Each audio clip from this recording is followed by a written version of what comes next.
Vamos a continuar con este testigo que él nos deja, con este contexto que él ha puesto sobre la mesa, o mejor aún, en este escenario.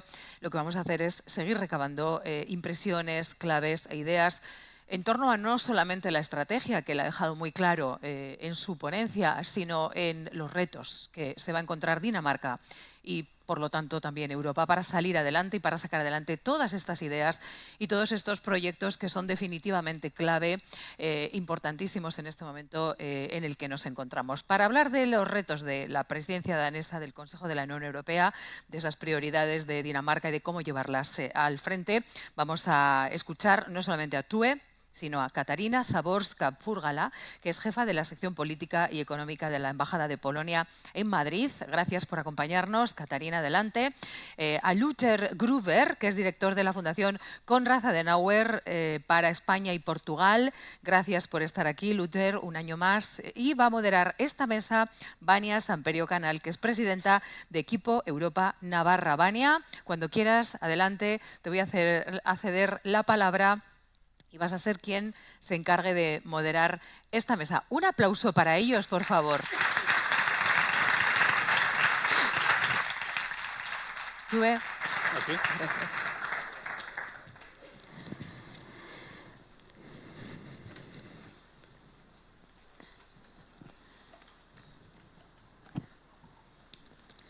Bueno, en primer lugar quería daros la bienvenida a Pamplona a todos, a todas, de nombre de toda la Dirección Regional de Equipo Europa Navarra. Es un placer que un año más os hayáis animado a venir aquí a finales de agosto a hablar sobre la Unión Europea, sus retos, sus desafíos, etc. Y espero que disfrutéis de estos días. Bueno, pues en este segundo semestre de 2025, Dinamarca asume la presidencia del Consejo bajo, y cito el programa de la presidencia, un orden internacional marcado por la incertidumbre, la competencia estratégica y económica global y niveles crecientes de conflicto. Bueno, yo creo que solo basta con ver los informativos cada día o abrir las páginas de Internacional de Diario de Navarra para comprobar que esto es así. Y bueno, pues frente a ello, Dinamarca tiene el lema, como bien nos explicaba el ministro antes, una Europa fuerte en un mundo cambiante. Este programa oficial que citaba nos habla de que la Unión Europea debe ser capaz de actuar con autonomía en un entorno global incierto y que por ello pues, Dinamarca trabajará para una Unión Europea fuerte y decidida con dos prioridades fundamentales. Por un lado, la seguridad y, por otro lado, una Europa competitiva y verde. De todo ello vamos a hablar desde el punto de vista de tres países clave, que es, por un lado, pues, Dinamarca. También tendremos el punto de vista de Polonia y el punto de vista alemán. Para ello me acompañan Tue Krarup Pedersen, que ha hablado antes, ministro plenipotenciario de la Embajada de Dinamarca en España. Velkommen til Pamplona. Tusind tak. También tenemos a Kasia Zaborska-Furgala, jefa de la sección política y económica de la Embajada de Polonia en Madrid. Pido perdón preventivamente. Dziękuję za przejście. Se me ha complicado el polaco. Muy bien. Y también, por último, nos acompaña Luther Gruber, director de la Fundación Konrad Adenauer para España y Portugal. El alemán tampoco es muy fuerte. Danke für Inkommen. Vielen Dank für die Einladung. Bueno, después de ese intento solo puede ir a mejor. Como decía, son dos bloques principales. Por un lado, la seguridad y, por otro lado, la competitividad y la transición verde. Y vamos a empezar por este último. Desde Dinamarca, la presidencia danesa busca fortalecer la competitividad de la Unión Europea a largo plazo y por ello en ese programa apuesta por una agenda de simplificación y reducción de cargas. Esas trabas burocráticas, esas cargas de las que habla para las empresas y para pues, eso, aumentar un poco la competitividad de la Unión.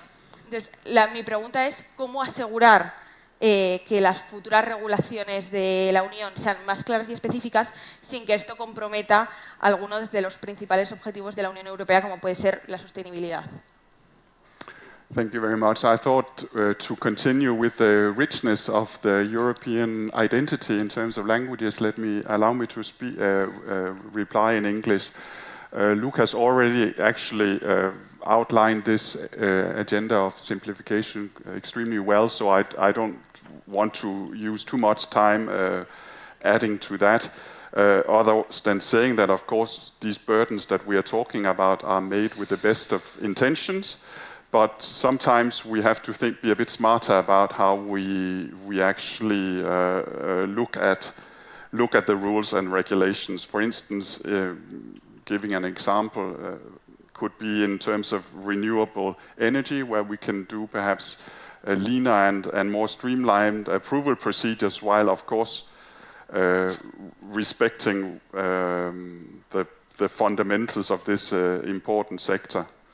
I think this would also go in line with the EU's Clean Industrial Deal. Also in terms of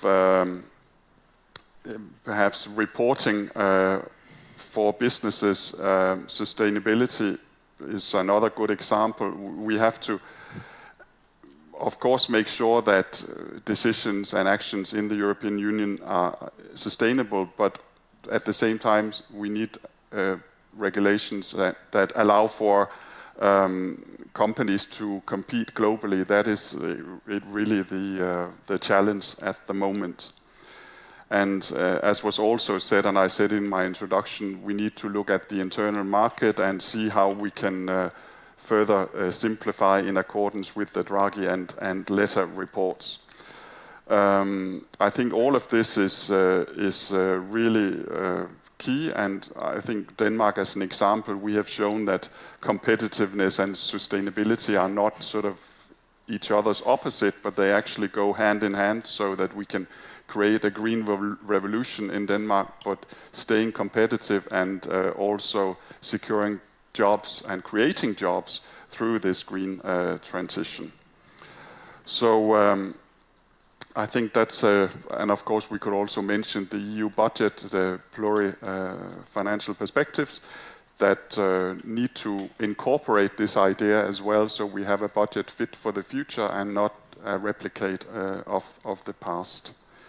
So I think those are some of the words. I'm sure my colleagues have other points of views.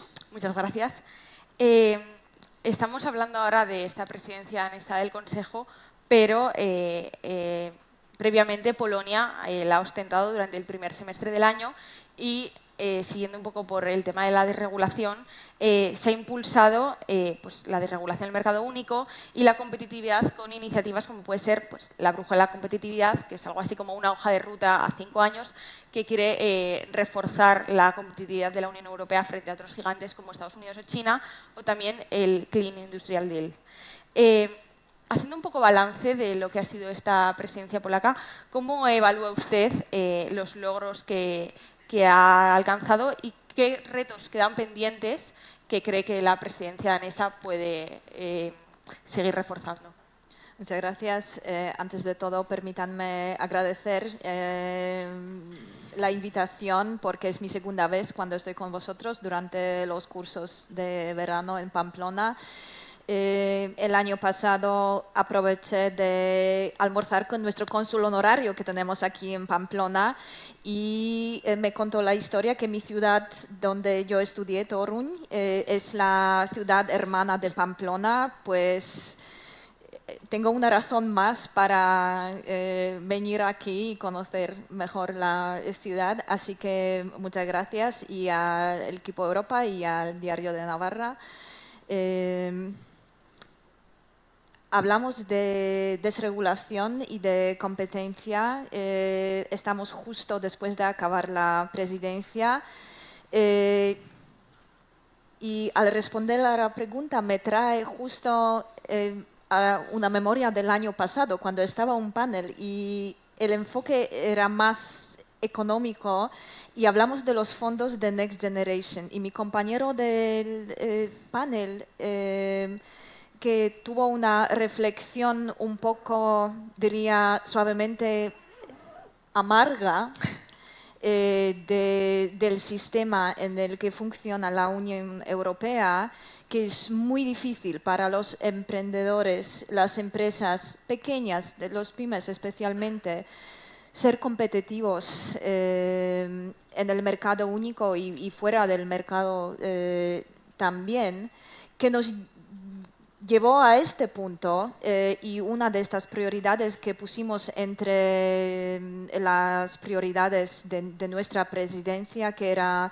desregulación, y especialmente en el ámbito económico, nos centramos, aparte de desregulación, de reducción de los precios de la energía, en el apoyo de las industrias electrointensivas, o en la reducción de carga burocrática. Y las iniciativas como la brújula de competitividad o el Pacto para la Industria Limpia reflejan estos esfuerzos.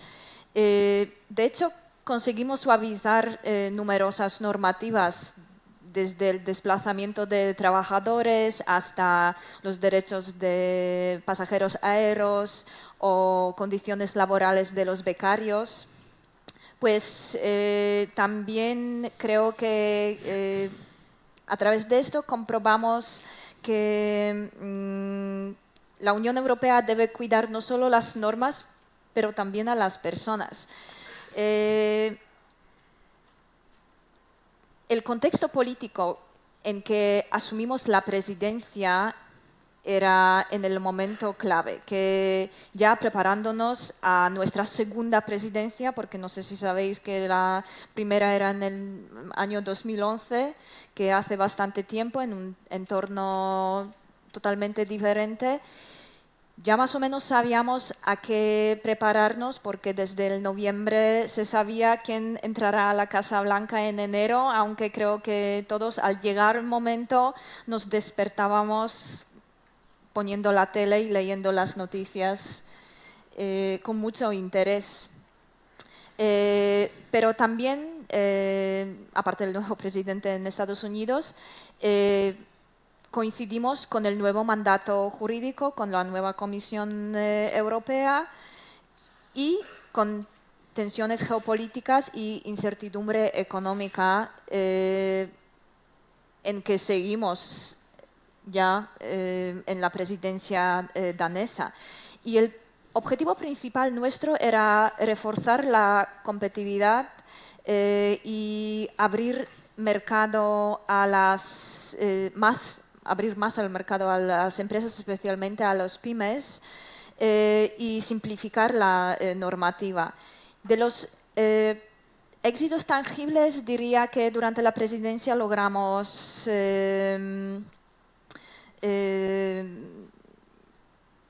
tener los 5 paquetes ómnibus, ¿no? Que eran destinados a reducir las obligaciones de información en el ámbito del desarrollo sostenible y diligencia debida. También diría que el marco de la lucha con exceso de burocracia, también logramos adoptar la directiva Stop the Clock, que aplaza 2 años estas obligaciones de información, y al mismo tiempo se adoptaron conclusiones sobre el programa llamado el Tax Decluttering. No me preguntáis, que no voy a entrar en esto, que ni siquiera me siento experta. Otra cosa que nos enfocamos era el mercado único, que se publicó el libro negro de las barreras, que señala los obstáculos en el mercado transferizo, y celebramos el foro de mercado único en Cracovia, donde se habló con gran participación de los empresarios cuáles son los obstáculos reales, ¿no? Creo que incentivados por la presidencia, también dentro de Polonia se ha visto mucha movida entre empresarios porque el gobierno les pedía, que marcasen los obstáculos de vida cotidiana, no necesariamente en el ámbito empresarial, y establecieron un buzón dedicado, pues imaginados que al despertar el día siguiente este buzón explotó, con todos los obstáculos que tiene la gente de manera formal. Pues se habló también en este foro de mercado único. También transición energética y reducción de los precios de energía. Polonia tiene muy elevado coste de energía. Si no me equivoco, que es como 30% más caro que lo tiene Alemania. Claro que necesitamos la transición energética porque nuestra industria está basada, no totalmente, pero depende mucho del carbón, que ahora vamos a invertir en energía atómica, pero esto sí que va a tomar tiempo y medidas que tenemos que tomar ya, que no podemos esperar. Es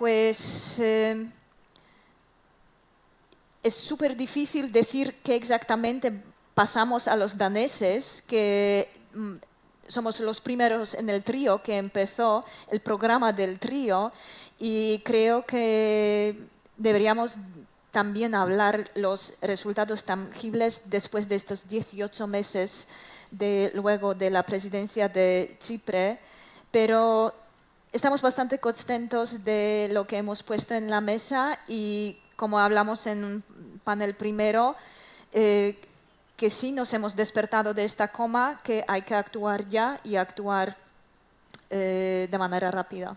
Pues emplazaremos cuando pasen los 18 meses para ver cuáles han sido los resultados. Siguiendo con Alemania, este país a menudo suele defender pues, altos estándares regulatorios, ya sea en el medio ambiente, en el marco laboral, etcétera.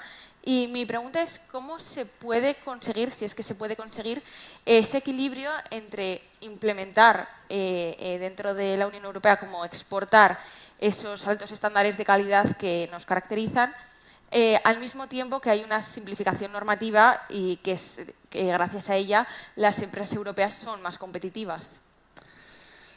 Gracias, Vania. Antes de responder también, muy breve, gracias por la invitación y enhorabuena por el equipo de Europa de organizar esta destacada conferencia, y enhorabuena a todos vosotras y vosotros de estar aquí, en vez de en la playa, en la montaña o en otro sitio, dedicándose a temas muy, muy complejos y muy relevantes para el futuro de Europa. Bueno, a tu pregunta. Bueno, los alemanes tenemos la fama que amamos mucho las reglas, las normas, las leyes, y seguridad y poco riesgo, pero ahí ya no estamos tan solos. Había leído una encuesta dentro de los jóvenes españoles con la pregunta: ¿qué preferís, la seguridad o la libertad o el riesgo? Y la mayoría también de los jóvenes españoles, no sé si lo comprueba eso o no, estaba poco más al lado de la seguridad. Entonces es un fenómeno casi cultural que no se puede cambiar de día a noche. Por eso poco cuidado con eso. Temo que desregular en poco tiempo no va a ser tan fácil. La expresión estándar es más compleja que aparece al primer momento. Quiero hacer las matices echando vista al tema de la seguridad, al tema de la calidad, pero también al papel que juegan los estados en todo este tema. Bueno, respecto a la seguridad, creo que no vamos a querer bajar mucho los estándares. Eso creo que es obvio. O sea, no es el problema el estándar en sí mismo, sino más la gestión del mismo. Tenemos demasiados requerimientos, incluso para, por ejemplo, personas privadas que quieren construir una casa, que tienen tantos requerimientos que suben los costes, que tienen que tener en cuenta que ya no lo pueden afrontar, incluso no lo pueden pagar. Entonces, pensar bien cómo no bajar demasiado el estándar de seguridad, pero gestionarlo así que sea viable para la mayoría de la gente. Y ahí hay otra incoherencia, todos lo sabemos, ¿no? Si uno quiere construir una casa para sí mismo, no quiere ninguna regulación. Pero si el vecino construye un garaje 1 metro más largo que el mío, ahí todos dicen, no, ¿dónde están las autoridades que regulen y que lo controlen? O sea, ahí es un mensaje, otro mensaje muy relevante en mi opinión. No son pocos diputados que inventan regulaciones en el Parlamento, sino son empresas, son asociaciones y sobre todo los ciudadanos que exigen regulaciones día por día. Entonces, si queremos cambiar esto, todos tienen que cambiarlo. O sea, la política top-down tiene que incentivarlo con esas regulaciones ómnibus, etc. Pero si no, cada empresa, cada asociación y cada ciudadano comienza en sí mismo a pensar que quizás se podría disminuir un poco en la exigencia a esto, a la regulación. Si no hacemos eso, no vamos a avanzar como quisiéramos avanzar. El segundo punto de la calidad, bueno, eso también sería una locura, bajar la calidad de los productos que producimos en Alemania. Estamos un poco flojos, pero estamos recuperando ahora, porque eso, la marca alemana nos ha traído mucho bienestar en las últimas décadas y ahí creo que no, que tenemos que quedar al nivel más alto posible, pero quizás no hacer 10 o 12 pruebas antes de aprobar un producto en el mercado, sino un poco copiarlo de try and error, también la dinámica asiática, de quizás, aunque sea solamente 80% ya listo, ya entrar al mercado y corregirlo, en vez de esperar hasta que hemos llegado a los 100% que ralenta mucho las cosas. Y la tercera perspectiva, el Estado o las autoridades o los gobiernos. Tenemos esos dos fuerzas que mueven regulación. Uno había dicho que es la sociedad civil también y los empresarios, pero tenemos sobre todo en Alemania un pensamiento que exige mucho al Estado. O sea, es un poco la percepción, bueno, el mercado no está tan mal, pero el mercado fracasa en luchar contra el cambio climático, el mercado fracasa en que produzcamos en forma sostenible, que alcancemos justicia social. Entonces tenemos pensando que el Estado tiene que no solamente supervisar, sino definir objetivos, regular detalles, controlar todo. Y esas son dos fuerzas que se están produciendo y siempre tenemos una sobreregulación. Y ahí sí hemos entendido que hemos llegado a un punto, también en Alemania y en Europa, que tenemos que frenar y tenemos que cambiar el rumbo. Y el nuevo gobierno, una coalición bastante complicada, ha tomado ya casi cientos de medidas de tratar, como había dicho, no bajar los estándares, pero la palabra clave es acelerar los procesos, simplificar, menos documentación. Hemos creado un nuevo ministerio de modernización y digitalización, o sea, digitalizar los procesos administrativos es algo imprescindible, reducir la burocracia e introducir, cuando uno quiere aprobar una nueva ley, nueva regulación, pensar bien el impacto sobre las pymes y las industrias. Y ahora, no sé, tuvimos una cultura que se ha aprobado leyes y luego hemos visto, oh, no, es demasiado para una pequeña empresa. Y ahí un poco cambiar el proceso de eso. Y concluyo con un tema un poco al lado, pero que tiene que ver con eso, también con la competitividad y regulación, que tenemos un alto nivel de participación de la ciudadanía en proyectos de infraestructura, y eso ralenta mucho los procesos. Pero en vez de ahora de cortar los derechos de los ciudadanos, también ahí la solución es un poco acelerar los procesos de participación. Tuvimos un ejemplo muy llamativo y negativo, una gran estación de tren en Stuttgart, el famoso Stuttgart 21, que en vez de 6 años ya está tardando 18 años, en vez de 4.000 millones ya cuesta casi 20.000 millones, porque no hubo una participación bien coordinada, bien ordenada. Aquí España lo hace en parte mejor, estoy un poco más dentro del proyecto Madrid Nuevo Norte, y este proyecto incluso han establecido un departamento de compromiso social para cortar lo más posible el tiempo de participación, pero realizar la participación. O sea, hay muchas medidas y lo bueno es que todo problema también tiene una solución. Estamos en buen camino y ojalá llegamos a lo que queremos lograr. Yo creo que nos podemos quedar con esas dos ideas claves, acelerar y simplificar. a la vez que pues, se ponen en marcha estos procesos de participación ciudadana. Luego pasaremos nuestra propia encuesta de si preferimos seguridad o libertad y haremos la propia conclusión de Equipo Europa, a ver qué sale. Seguimos ahora con el segundo bloque, que viene acompañado de la segunda prioridad de la presidencia danesa. Luego, al final, habrá un turno de preguntas. Y este bloque se refiere a todo lo relacionado con la seguridad, defensa y ampliación. Y volvemos al país protagonista de esta presidencia, que es Dinamarca, porque se ha marcado como uno de los objetivos, un objetivo ambicioso, pero esperemos que alcanzable, que es que para 2030 la Unión Europea sea capaz de defenderse, de autodefenderse, trabajando conjuntamente con la OTAN y asegurando ese apoyo tanto político, económico y civil para Ucrania. Tener esa defensa para 2030, que no queda tanto, es un objetivo bonito, pero complicado. Y yo quería preguntar cuáles son esas medidas por las que están ralentizando este proceso, cuáles son las medidas concretas más difíciles de implementar para poder llegar a esa autonomía en materia de defensa. Yeah, thank you very much. That's a very, very good question because, as you said, 2030 is not very far away, and it's a very huge task. I think there are various elements that go into answering this question. First one is very concretely scaling up Europe's defense capability and capacity. So our leaders need to send very clear signals to our industry that this is what we want, and so that we can also, as government, and Denmark has done that, place larger and more long-term orders with our own industry and across member states, of course. So it goes into we need to improve procurement cycles, etc., to make this possible. Secondly, we also need to create, and this goes back to the single market, a true single market for defense equipment.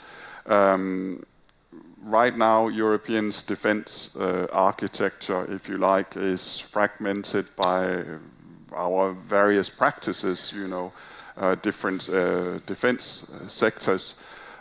For instance, we have different export control regimes, and everyone who has been dealing with arms control knows that this is extremely complicated just within one country. Even if I take my own country as an example, very complicated not only on the external scene but also internally in parliament and so on, and making that more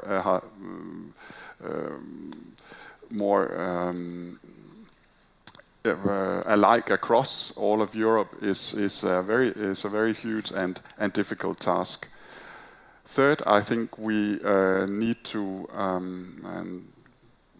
integrate Ukraine better in Europe's defense industrial base, and Ukraine, of course, has a very strong defense industry, and it also has a very strong experience in defense for obvious reasons. And this goes hand in hand, of course, with our continued and unequivocal support for Ukraine and the Ukrainian people in the war of aggression against Russia.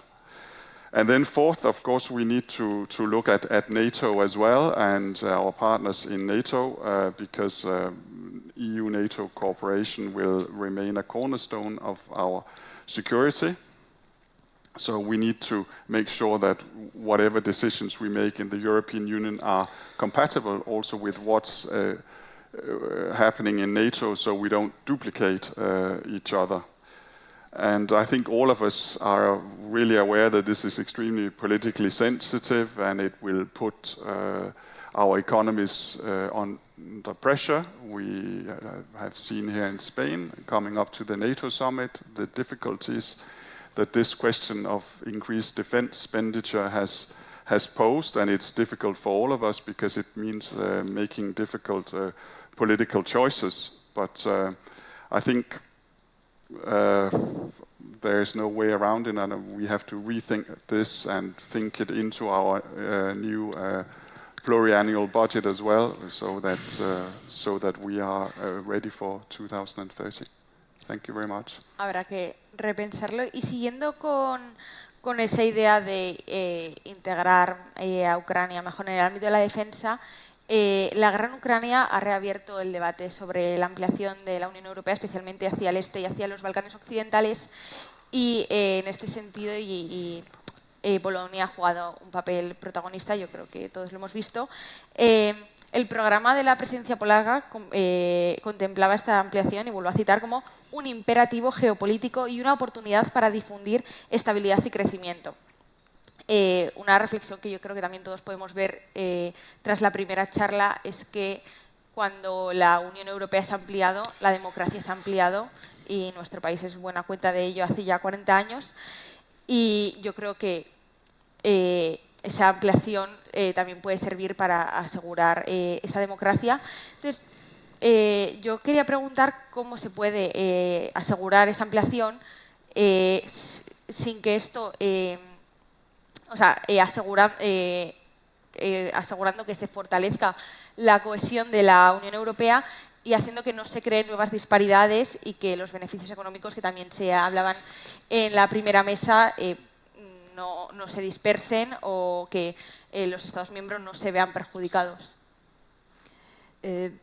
Pues el proceso de ampliación, como sabéis perfectamente, ya tiene unos años en cuanto hablamos de Balcanes occidentales, y en 2022, con la agresión rusa a Ucrania, se tomaron decisiones sin precedentes.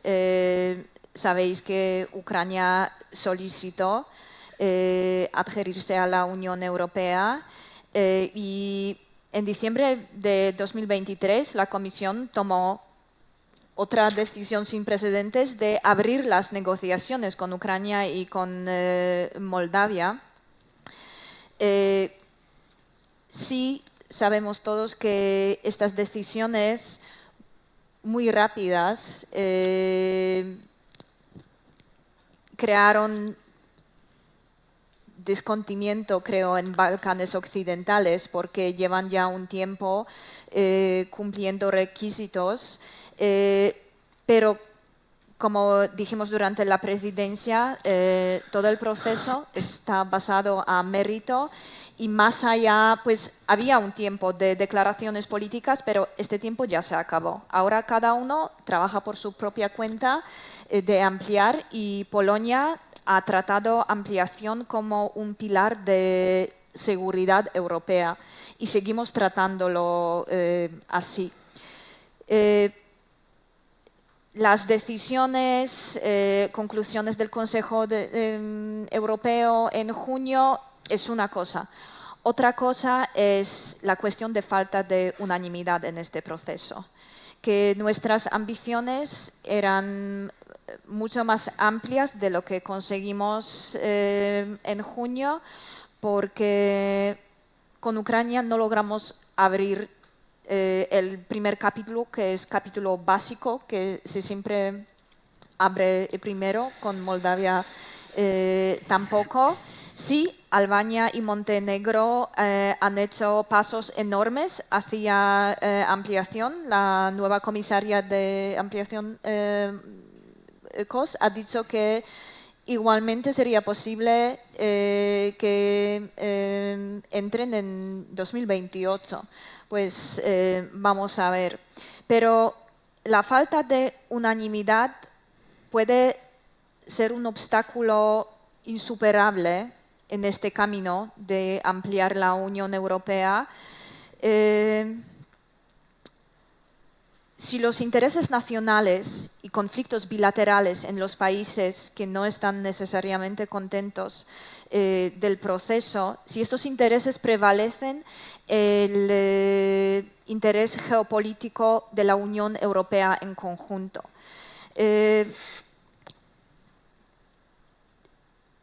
Además, también creemos, y la Declaración de Granada lo señaló también, que el proceso de ampliación tiene que ir de la mano con la reforma interna de la Unión Europea. Sí que hablamos por la mañana de esto, que todavía o a lo mejor no es el momento, no se ha empezado la reforma, pero habrá un tiempo que vamos a tener a hacerlo. ¿Cómo hacerlo? ¿En qué manera hacerlo? Justo, cada uno de los países miembros tiene su posición hacia este. Pero Polonia creó durante la presidencia y sigue creyendo que la Unión Europea no puede permitirse este descarrilamiento en el proceso de ampliación, porque esto puede provocar un colapso del sentimiento proeuropeo en los países que quieren ser miembros. Y puede bajar esta política pro-occidental y estos intentos de sus propios gobiernos. Imaginados, por ejemplo, una Ucrania hostil hacia la Unión Europea. Esto supondría un riesgo geopolítico de la seguridad en bloque, no para Polonia, que es un país fronterizo, de momento que tenemos una guerra detrás de nuestra frontera, pues incluso para los Balcanes occidentales esto puede ser la última oportunidad, para la Unión Europea puede ser la última oportunidad para llevar este proceso a cabo. Porque la Europa Oriental y Balcanes occidentales, para ellos la integración europea no es la única orientación estratégica. China y Rusia están mirándolo, están ahí y no van a dudar ni un momento a usar su influencia si no lo están haciendo ahora de momento, que sabemos perfectamente, mirando ejemplo de algunos países como Georgia, que sí que vamos a esperar que quiere regresar a esta senda proeuropea, o Serbia, que sí que hay países que no han hecho ningún progreso, pero basado a su situación interna y la carencia de voluntad, creemos, de progresar. Pues lo que logramos hacer es promover la ampliación con Albania y Montenegro, con Moldavia. Por desgracia no pudimos hacer mucho en manera de apertura de los capítulos, diría por falta de cooperación de algunos Estados miembros, pero logramos adoptar un instrumento de apoyo a Moldavia con una cantidad de dinero enorme que ronda casi 2 millones de euros, si no me equivoco. También con Comisión Moldavia ha acordado la estrategia de independizarse de la energía inestable rusa, pues esperamos que van a lograr hacerlo. Lo que hicimos para que se sienten más involucrados en el proceso los países candidatos era restablecer esta norma de invitarles a las reuniones informales. Esto pasó durante estos 6 meses de nuestra presidencia 2 veces. Creemos que es una buena oportunidad para mantener este momentum y enseñarles que es mejor estar dentro que fuera, pero como dice nuestro ministro de Asuntos Exteriores, siempre ser miembro de la Unión Europea es elección, no es obligación, pues cada uno de estos países tiene que tomar esta decisión por su propia cuenta. Creo que voy a parar aquí. Perfecto. Antes hablábamos con el ministro sobre el hecho de no duplicar las acciones de defensa por parte de la Unión Europea y por parte de la OTAN. Si seguimos con esa búsqueda de la autonomía estratégica defensiva en Europa, ¿cómo cree Ludger que debe articularse esta relación Unión Europea-OTAN?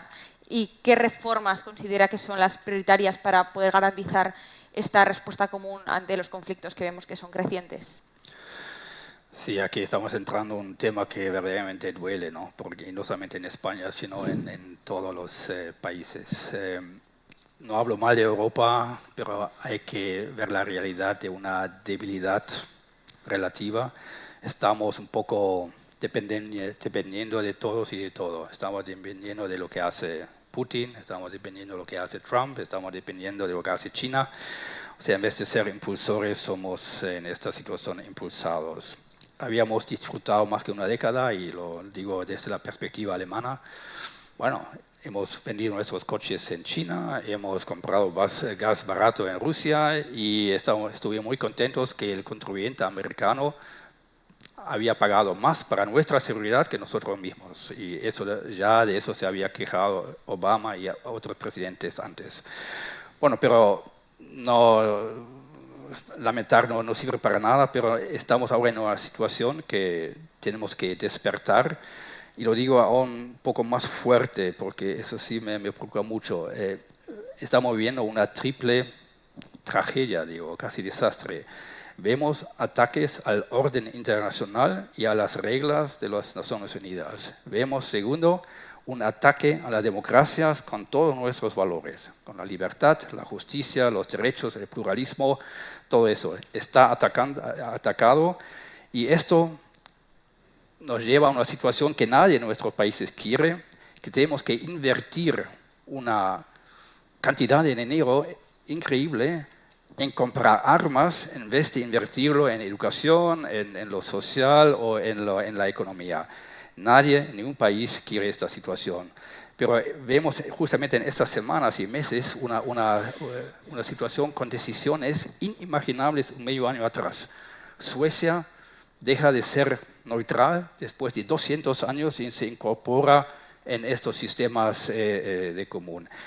Alemania, nosotros, mi partido, se endeuda actuando contra nuestra ADN, que siempre estuvimos en contra que el Estado se endeude mucho para que los jóvenes no tengan que pagar intereses de los créditos del presente, pero lo hacemos por esta urgencia que vemos respecto a estas amenazas, y hemos visto que en La Haya 32 estados, 32 digo, todos han firmado, se han comprometido a invertir 3,5, 1,5 es 5%. O sea, esos todas son medidas muy urgentes. ¿A dónde vamos? Bueno, siempre oigo la palabra, tenemos que lograr la autonomía estratégica de Europa.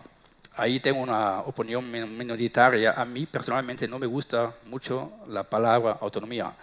Si pensamos un momento, la definición original dice esta palabra griega, autonomía. Significa que como si pudiéramos en Europa hacer todo por nosotros solos, independiente de todos y de todo global, y creo que eso ni se puede realizar ni es deseable. Si aspiráramos esto en el sentido literal, nos costaría mucho más que cuesta ahora los mecanismos en la OTAN, y eso hay que pensarlo bien si hablamos de la autonomía estratégica. Y tampoco sería deseable porque Europa tampoco es una isla, está conectado en un mundo global, económicamente, socialmente, geopolíticamente. O sea, por eso nosotros apostamos un poco también en la línea de Polonia y de Dinamarca, más de esforzar el pilar europeo, pero dentro y con la OTAN. O sea, en una forma más inteligente, complementaria, y ahí vosotros lo conocéis, se han aprobado muchas medidas. O sea, nos quedamos en los tres niveles: esforzar las defensas nacionales de cada país; segundo nivel, acelerar un poco los procesos de procuramiento y de esforzar un poco los mecanismos de cooperación a nivel europeo. Y eso sí, creo que todavía falta a lograr no establecer una fuerza armada europea así isolada, pero sí quizás crear una fuerza de reacción rápida para la primera urgencia, y creo que en eso está trabajando. Y concluyo con 3, 4 también medidas muy concretas a dónde vamos. O sea, ya he mencionado eso de los 5% aumento de los gastos de defensa. Además, deberíamos comprar menos tecnología de los Estados Unidos para ser más independiente y diversificar un poco los sistemas. y sobre todo aprender de la Ucrania, o sea, no comenzar a comprar equipamiento anticuado que nadie en el futuro necesita, ni aviones, ni tanques, sino más pensar una disuasión y una defensa del futuro, satélites, escudo aéreo, drones, o sea, es un mundo completamente nuevo y nosotros podríamos aprender mucho de la Ucrania pensando en qué invertimos y además no crear otros sistemas de cooperación, ya hay muchos, Sparta, EDIP, EDA, PESCO, CSDP, muchísimos, pero mejor acelerar los procesos y ahí, como había dicho antes, para cada problema también hay solución. Si avanzamos en esta dirección, podemos no llegar a una autonomía, pero independizarnos un poco más. Muchísimas gracias. No sé si alguien quiere matizar algo o lo que sea, y si no, pasamos ya al turno de preguntas. No sé dónde está el micrófono.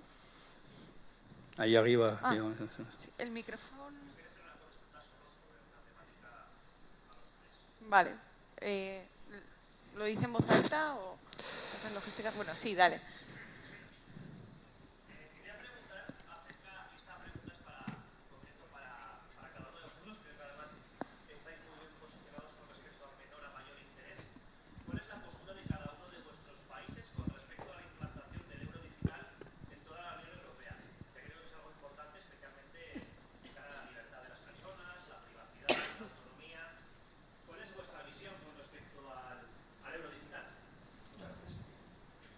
No sé quién quiere empezar.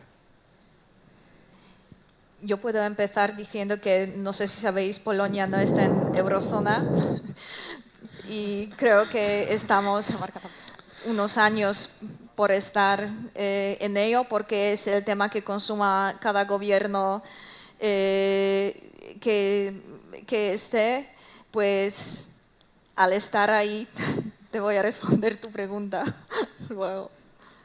Well, it's an easy one for me as well, because as you know, Denmark is not part of the Eurozone. We had a referendum just when I became a diplomat around 20 years ago, and there was a no to the Euro, so we are continuing with the crown. Just not knowing you are not included in the European Union, just your perspective about the inclusion of the digital euro in the Eurozone, like the blockchain control, the traceability of the monetary system, just your conclusion about that. I don't know if you have. I mean, it's a little hard for us to comment on when we are not a part of it. But just generally speaking, as you might know, Denmark is very pro digitalization, and everything is very digital in Denmark. We have a digital ID, and everything is online. So that's what I could say, that we have not experienced a real problem in this kind of radical digital transformation in our own country. Bueno, Alemania, que sí que hay euro. Bueno, aparentemente sí, tenemos euro y pertenecemos a la Unión Europea. No, una propuesta. Veo aquí a Fabian Hüttner, representante de la Deutsche Bundesbank, que podría responder mucho mejor esta pregunta y posponer quizás a esta tarde, cuando hablamos de la digitalización, que tenemos dos expertos alemanes y responder mejor la pregunta que yo la podría responder, ¿vale? Habrá que estar atento al taller de esta tarde. Sí. Empezamos por el final y vamos bajando. No sé cuántas dará tiempo. Vale, mi nombre es Daniel y quería hacerle una pregunta al ministro plenipotenciario a propósito de las informaciones que salieron la semana pasada sobre presuntos oficiales del gobierno Trump medio infiltrados en la situación de Groenlandia, y que hoy el ministro llama a consultas al embajador. Quería saber desde qué punto, y hablando de seguridad, podemos seguir considerando a Estados Unidos como un socio confiable en materia de seguridad estratégica, y más con esta, por decirlo, el capricho de la administración Trump en cuanto a Groenlandia, y ver que pues están actuando casi como actúa Rusia o China, de pues meter casi espías dentro de los países que tienen intereses y operar desde adentro. Vamos a agrupar tres preguntas. ¿Quién más había...? Sí, ¿qué tal? Mi nombre es Santiago y quería traer a colación un tema que creo que se habla bastante poco y que, bueno, hemos hablado de defensa, de seguridad, de competitividad, pero creo que hay un tema que hay que tratar, sobre todo porque se explota demasiado desde un espectro político, y es el tema de la migración, que creo que desde estos foros es algo que se tiene que hablar. Y mi pregunta es, bueno, puede ser para cualquiera, o sea, ¿qué tipo de iniciativas se pueden tomar desde la Unión Europea para resolver un tema que evidentemente preocupa a parte del electorado y que, como dije, se explota por una parte del espectro político, y lograr soluciones que respondan tanto a los intereses de los estados, de los países receptores, como de las personas migrantes? Muchas gracias. Espera, igual es que no has preguntado.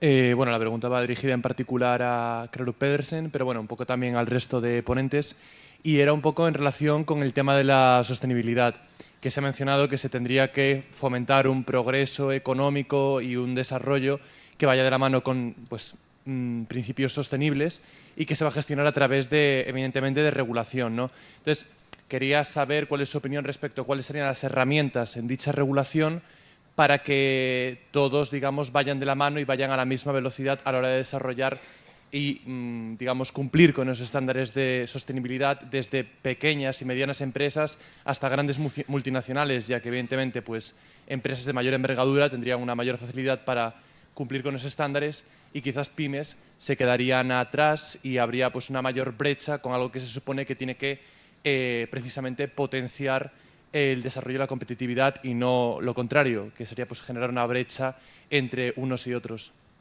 Perfecto, pues nos quedamos con estas tres preguntas sobre Estados Unidos y si es un socio fiable. Luego también dirigida al ministro las herramientas de regulación en materia de sostenibilidad, y luego la pregunta que ha dejado un poco más abierta sobre migración. No sé, ministro, si quiere empezar. Yeah, thank you very much.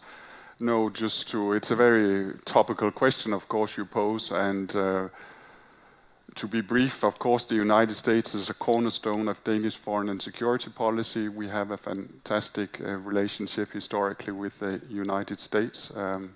I was an exchange student as a young child and pledged allegiance to the flag of the United States of America every morning, and my family emigrated to the United States, and some have made the American dream. So I have a largest perspective on this issue. But with regard to Greenland, I think it's important that everyone is treated with respect. And the only thing we can say for sure is that the future of Greenland belongs to the Greenlanders themselves, and it's a decision which should be taken within the realm of Denmark and not by other parties. So I hope that more or less answer your question. No sé si quiere responder a la segunda sobre las herramientas para regular y que no comprometa un poco a las pymes y al tejido empresarial europeo. Was it there was one on migration? No. Sí, sí. Sí, bueno, también sobre migración. Oh. You can add if I'm not answering all of it, but yes, we have. It's an important work dealing with migration during our presidency. We stand on the shoulders, of course, of what previous presidencies have done, and not least Spain, because Spain agreed. There was during the Spanish presidency, we actually agreed on the Migration and Asylum Pact. Of course, that will remain a very important topic for implementing the Migration Pact as we speak at the moment now. Alongside that, Denmark is leading a group of like-minded countries, which is very large now. I think 20 or more countries are part of this group, where we look at innovative ways of securing our borders, of making sure that migration works, so that it's actually us in the European Union at the political level that decide on who is going to come into the European Union, and not migrant smugglers along in the Mediterranean, etc. I think that's a decision which should rest within the Union and not not criminals outside. I would also encourage everyone to read because our Minister of Migration had a very good article in El Mundo in July, where he actually goes through this whole agenda in more detail. So I would recommend everyone to read that. And then I don't know if my colleagues might want. I'm sort of monopolizing. No sé si queréis añadir algo. Pues sobre la migración, si puedo añadir, sí que tenemos nuestra opinión sobre el pacto de migración. El primer ministro Tusk es muy vocal sobre el pacto. Que la migración, como tú dices, sí que, claro que no estamos en contra, ¿no? Pero como os enteráis, nuestra frontera con Bielorrusia y Bielorrusia misma usa migración como una herramienta de guerra híbrida. Y lo sufrimos desde hace 3 años ya. Claro que el volumen ha bajado de estos migrantes que llevan Bielorrusia desde el Oriente Medio, que sí que era una situación desastrosa ahí, miles de migrantes en la frontera.